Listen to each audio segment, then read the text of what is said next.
அருமை தோழர்களே, உங்கள் அனைவருக்கும் நலம் இல்லத்திலிருந்து வாழ்த்துக்கள், வணக்கங்கள். தொடர்ந்து தெளிவோம் சேனல் வழியாக வருகின்ற காணொளிகளை கண்டு பயனடையுங்கள்.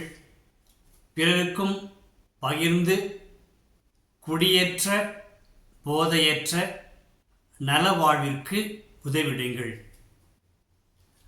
இன்று நாம் பார்க்க இருப்பது பிளாக் அவுட் என்றால் என்ன?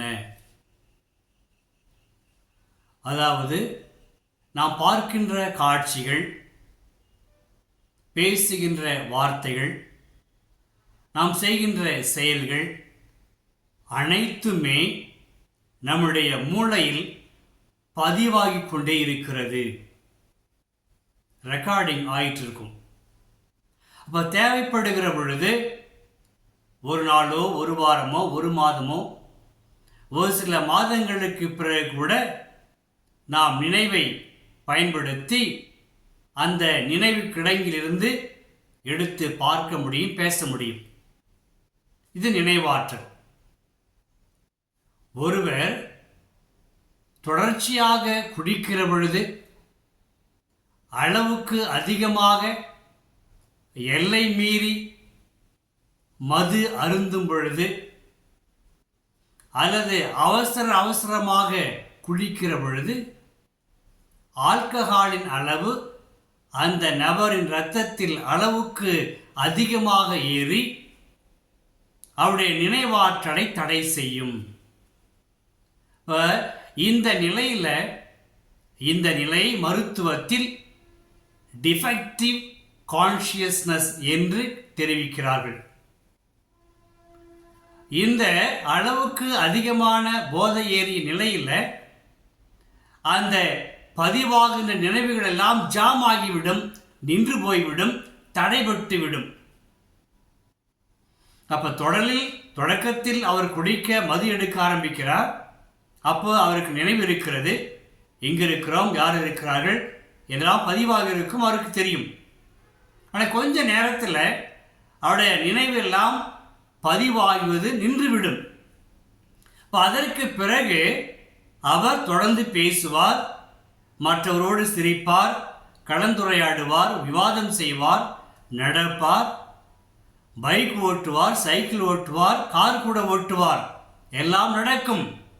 ஆனால் எதுவுமே நினைவில் மூளையில் பதிவாகாது. இப்ப இந்த நிலையைத்தான் நாம் பிளாக் அவுட் என்று சொல்கிறோம்.